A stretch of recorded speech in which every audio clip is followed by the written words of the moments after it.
Termites, it's night 7.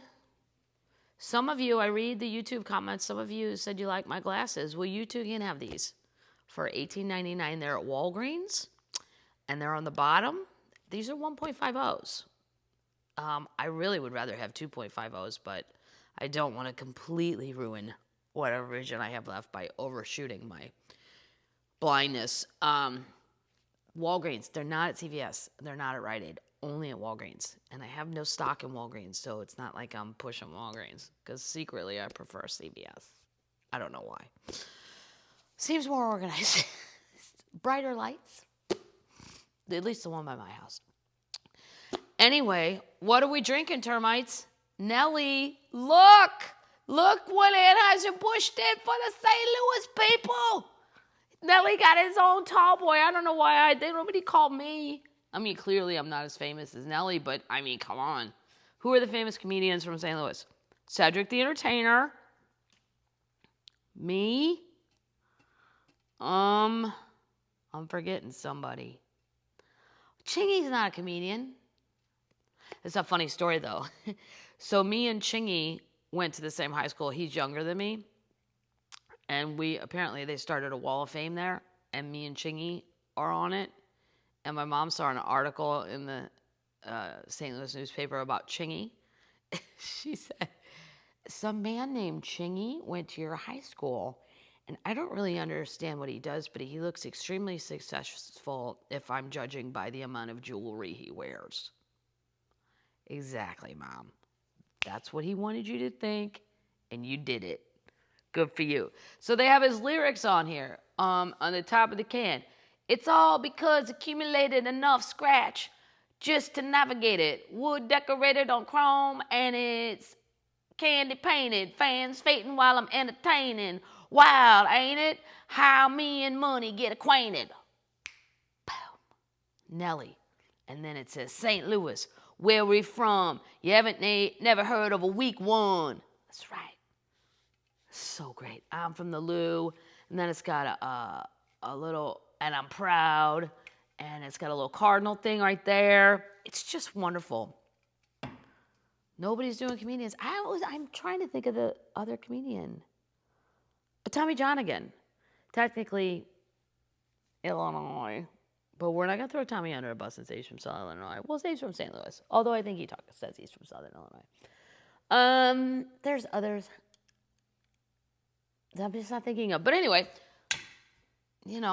just saying, if anybody from Anheuser-Busch is watching, I'd like my own beer. And then we could put a joke right here. How do you get your hair to look like Don King's? You walk into a barber and say, I want to look like I'm always falling out of a building. What's not good about that? It's a funny joke. It still makes me laugh. It was like one of the first jokes I ever wrote. Not to brag, but usually when people say, do you have like a one-liner? I don't really have a lot, but okay, how about that? Anyway, there you go. Are you Termites watching The Crown? Are you watching the Queen's Gambit? Sadly, I've watched them both, all of them. Now what? My dad gave me a Nazi movie. That's all my dad ever recommends is Nazi movies. Just when you think you thought you knew everything Nazis could do, no, there's more. Oh, yeah. How about what the Norwegians did to gang up as a countryside to defeat the Nazis? That movie is from 2017. It's on Netflix, I believe it was called. It was really good. Now I don't remember what it was called. The Fall? I'll look it up. I'll get back to you on that one. But in the meantime, okay, here we go. This is now, she has found out that Dude's been screwing around with his first love, and now she's mad. She's mad at Dude, and she's mad at the other woman. This is where, though, I never understand other women. You can judge that woman, but what good's getting mad at her going to do? This is where the song Jolene, and as much as I love Dolly, Jolene, please don't take my man just because you can't. Were people just doing that? I guess. Even back then, I wrote my way out of hurt. Okay, that's a hard sentence to read. Even back then, I wrote my way out of hurt. I understand what she's saying, but come on. Miss Bessie suggested that I ought to write this woman a letter to the woman her husband's having sex with. So I sat right down and done it. I told her that Doolittle Lynn was a married man with a baby on the way. It didn't matter whether she knowed him first either. Of course, first thing she done when she got was a letter to show it to do. First thing he done when he read it was find me and jump all over me for messing in his business. In fact, the words he said to me that day burned into my heart. He said, if I ever had any love for you, I lost it today. That broke my heart once again. This girl isn't even 14 yet, I don't think. Maybe. Not 15. And she just already had things seared into her heart. And you know what? There was a scene in The Crown where Prince Charles screams at Diana, if I ever had any love for you, you can be guaranteed you've spoiled it. And then she just bats her eyelids and goes, oh. Yes, everyone in The Crown talks like this. Prince Philip. Gillian Anderson plays Margaret Thatcher. And she talks like this. It's absolutely wonderful. I don't remember what Margaret Thatcher actually sounded like, but I suppose it was like that. I think the seeds were sown that very day that would grow into songs like Fist City and You Ain't Woman Enough. I do remember You Ain't Woman Enough. I don't remember Fist City. Well, that could be taken a lot of ways. The baby was beginning to show in my stomach and I had nothing to wear. So Mama made some maternity dresses out of feed sacks. Then a couple of days after I turned 14, see, that's why I said she couldn't be, this book we've only gone through 38 pages and she's already, holy shit. A couple of days after I turned 14 on April 14th, she somehow got a pair of shoes for me. You remember how about Mama felt about shoes? Yep, she stole them red shoes. I remember that. She believed sick kids and pregnant women really needed to wear shoes. Everybody else? Meh, kind of a free space there. She always worried during any woman's pregnancy because she lost so many babies herself. Usually, though, we went barefooted in the spring and the summer and would wait for shoes until just before winter came. Mama wasn't going to allow her pregnant daughter to go barefooted, but there was one small problem with her good intentions. She bought them shoes a couple sizes too big because she thought my feet was still growing. Now, there's another one of them things where one incident leads to another, and still another, like dominoes falling. It was as a result of Mama's belief that pregnant women needed shoes that I got some inside information of Doolittle Lynn's doings. Probably the best not to know. I usually am not a fan of just sitting in the dark and not wanting to know, but if this was my situation, I'm good. Because them shoes was so big, I developed a blister that gave me blood poisoning. What? I wound up in the Paintsville Hospital with Doc Turner taking care of me. Loretta, he said, you're not sleeping with Dew, are you? No, I said, me and Dew's not married now. Well, here's the thing, too. Just because someone drops you off in a Jeep at a different location, that doesn't mean the marriage is over. Nobody told her that, which is unfortunate because she's only 14 and how the fuck was she supposed to know? She didn't even know that she got pregnant. Oh, see? And you know what? You cannot blame it on the times. My grandparents were around in this age bracket. And I mean, stuff, yeah, weird stuff, I get, yeah, but this is a little super holler. Let's call it the super holler. See, I'd come up with the idea, oh, here we go, that if you weren't living with a man, you weren't married no more. That's just what I addressed, and I had not even read that sentence. This is what someone needed to tell her. Here's the deal. I thought me and Dew was no longer husband and wife just because he'd thrown me out. You're wrong, the doctor said. You and Dew may be separated, but unless you've gone and got a divorce, you're still married. I didn't have no divorce, so I guess he was right. I was still married. Huh, devil be gone. Isn't that crazy? I made that part up. I think you do. Sounded like it was written in the book, though, didn't it? Because it just phrases it. The, the holler folks say, "Oh, devil be gone," instead of fuck. Devil be gone. I think you might be doing the right thing by not sleeping with Dew until he comes back to you. Now, don't sneak around and sleep with him.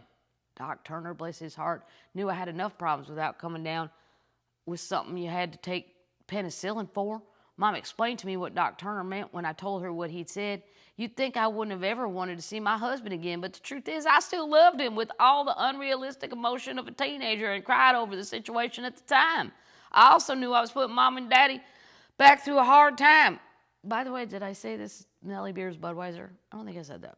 In case you're wondering, it's not just a red made-up can. It's a Budweiser. They just gave him the can. I also knew I was putting Mom and Dad through a hard time. I was living back at home, broke, 14, uneducated, unemployed, and expecting a baby. All I knew as well as anyone that Daddy could hardly afford to feed the children he had at home. And now what? He's got ones coming back? No. Ain't enough squirrel to go around for everybody. That I know. Maybe it was the Indian in her. But my mommy had the sat. That's in quotes. The sat. She could read coffee grounds and tell you what was going to happen. Probably not my mom's coffee grounds, because my mom buys the cheapest coffee available on any sale, and it looks like tea, and it tastes like tea. It's not even fucking coffee. It's so weak. It's ridiculous. The grounds are tan. She could read the grounds and tell you what was going to happen. Maybe not the exact things, but clues enough that you knew if good or evil was waiting around the corner. She always seemed to know about some day-to-day things, like when we had mail. We lived a long way from the post office, and there was a creek that sometimes flooded to make your way harder than usual. In the winter, it was a terrible walk, so Mama would get out her coffee cup, swirl the grounds around to see if it was worth the trip. I trusted Mommy's sight or instinct or whatever you want to call it, because I never knew her to be wrong. One day, Mama told me to find a 4-leaf clover. Put the clover in the Bible where it says, "And this shall come to pass. The old saying is true," she said. I found a clover. I put it inside an old King James Bible, and I wish that me and Dew would get back together. Looking back, I'm surprised Mama gave me that advice. Mommy liked Dew better than Daddy did, but according to both my parents, he wasn't good enough for their little girl. They was against the marriage, and they had to resent Dew for getting me pregnant and kicking me out while everybody in Butcher Holler knew about his girlfriend. On the other hand, Mama wanted me to be happy, and she knew I'd never be happy until I was back with my husband. Or how about another husband? Is anybody offering that up? You know, maybe there's somebody cuter than Dew. Are we just, there's nobody left in the holler? Is that what this is it? So we got to make it work, or it don't? A man and his wife were supposed to be together, and that's why it happened like this. One day, me and some girlfriends walked the 12 miles to see a movie in Paintsville, but because I was pregnant, I had to sit down and rest a lot. I figured I had time to do it. I wasn't in no hurry since my life was going nowhere. We saw a film called I Wonder Who's Kissing Her Now. I was walking back to Butcher Holler when somebody hollered at me. "Hey," a voice said. "Wait a minute." It was Dew. "What for?" I said. I wanted to see him, but then on the other hand, if that makes sense. I secretly wanted him back, but I wasn't in no hurry to get hurt again. "I want to talk to you about the baby," Dew said. Well, I thought to myself, if he wants to talk about the baby, maybe I should talk to him. I told the girls to go on ahead. Closer Dew came towards me, the more I was afraid to hear what he might say or what he might not say. "I want to buy the baby some clothes," he said. And he said he was going to do this and he was going to do that and on and on. In some ways, he was just talking to himself, convincing himself that the marriage hadn't been so bad and that he did want the baby I was carrying. I just stood there trying not to cry. I told him I knew about his disease and wouldn't have nothing to do with him sexually. Well, he told me he was cured, and if I wanted to ask Doc Turner, I could. I knew he wouldn't lie if he was willing to bring Doc into it. We walked along the path where it split. Dew was supposed to go his way, and I was supposed to go mine, back to my folks' house. That's where he talked to me about giving our marriage another try. After all, he said we was about to be parents. And he said he still loved me. I was a sucker for that kind of talk. Phew, buddy. My daddy wasn't a sucker for it. My girlfriends reached our house real soon. When Mama run outside, Mommy ran outside when she saw him. Where's Loretta? She asked. Dude's talking to her, one of the girls said. That's all my daddy needed to hear. I took up and saw him hurrying down the path toward me. And dude, by the time we reached the spot where we'd been, we'd already started up the side of the holler. I went home with dude that night. Oh, no.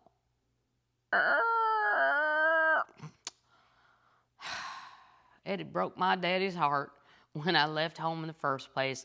Only to get dropped off pregnant, unhappy, and crying. Just about the time he got to thinking he and Mommy could somehow make things all right for me, I'd left home again with the same damn man. I put damn in there. I'd left before. Daddy wouldn't speak to me for 3 or 4 weeks. You can't imagine how that broke my heart. This girl's getting her heart broken every other Thursday. If it ain't one man, it's her daddy. If it ain't her daddy, it's due.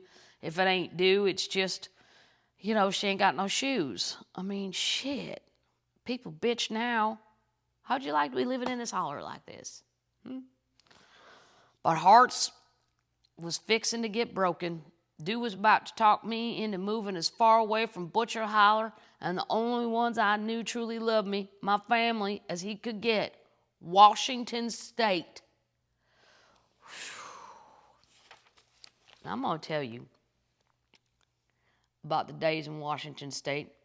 I lived there almost 13 years. That's a long time for 2 Kentucky holler kids to be living up in Washington. I love the state of Washington, but it seems more like Canada to me than America because of the trees. The trees look like what you expect in Canada. Like if you're from the Midwest, the trees are kind of the same-ish as the South or the East Coast. It's all, maybe not like Maine and Vermont, but then you go west and it's deserty, and then the Northwest, to me, that's where Canada starts, right there. So if I was president, I'd give it to Canada. I lived there almost 13 years. It was a big part of my life. It wasn't that part. It was that part that didn't get that much attention in the movie Coal Miner's Daughter. That's why we're reading this book, because we want to find out more in Coal Miner's Daughter. We all saw that with Sissy Spacek. It was wonderful. Except to show Do helped me get my music career started back in Washington. In the first book, I talked about how sad I was to leave home, about learning to be a good cook, and about friends we met in our new life. I talked about my sadness over my daddy's death. Those 13 years was probably the hardest I ever spent.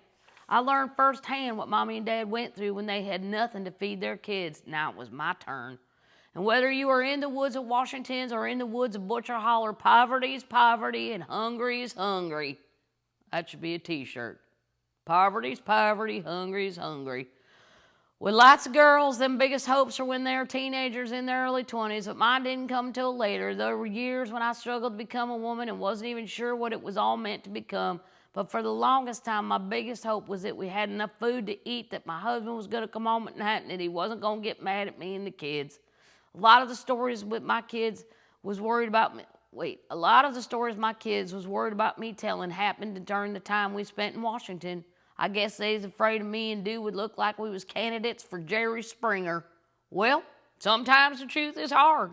We had some terrible times during them years. I wouldn't have made it through if it hadn't been for 2 things. I've always been a hard worker, and I believe in God. Alrighty then, we're going to stop there before we get into chapter 5. This book will go faster than Tanya's because it's bigger print. And there's some good pictures in the middle. Can't show them to you because I can't get that close up, but there's some pictures from the holler. Oh, Lord. What else, Termites? Have I, really, I watched the TV stuff. Somebody asked if I played these guitars. Yes, I do. Will I play something for you? Maybe. Maybe I will, Termites. Maybe a little landslide? Not this episode. We'll save that for down the road. Football? How's your fantasy teams? I'm in second place. Lewis is beating me. Lewis Black's team, is called the Lunatics. Get it? Mine is Smalls with a Z. And my little logo thing is Budman. Are you familiar with Budman? The man who wore the cape advertising Budweiser? Lewis's is boring. He picked a Washington Football Club's logo, a W. Really, Lou? It's the best you could do. And then the rest of the people in it aren't comedians. You wouldn't know who they are. I'm in second place behind him, so I have to do a lot of research on my app. Trade some players. It's keeping me going. DraftKings is available in a lot of states if you like to do a little online gambling. That's all I got for now, termites. It's getting chilly at nighttime. I like it. Time for some outdoor fires. Fire! Seriously, I'm a pyro. If I was the neighbors, I would call the cops on me every time I started a fire just to get ahead of it. I would. But they haven't. So, no permit necessary. All right, termites. Cozy up. Did you shower? Always better to shower before you go to bed. Don't get in bed as a filthy, dirty termite. I've done it. But, get a nice bath. Tuck yourself in. Pull your sheets up. Cold sheets. 65. That's what the people in charge recommend you sleep at. I agree with that. I hate sleeping when it's hot. Blech. All right, termites. Pull your sheets up. Get right about here. Close your eyes. You're a worthy termite. You're a termite full of tenacity. You have a can-do attitude. We're 8 months into this. We haven't snapped yet, at least that I know of. You can YouTube a comment if you have snapped and let me know. Let me know what the snap was. I'll tell other termites about it. I'm going to go in and answer my YouTube things. I like to do that once a week. That's it, termites. Close your eyes. Close your eyes. Ready? Night-night, termites.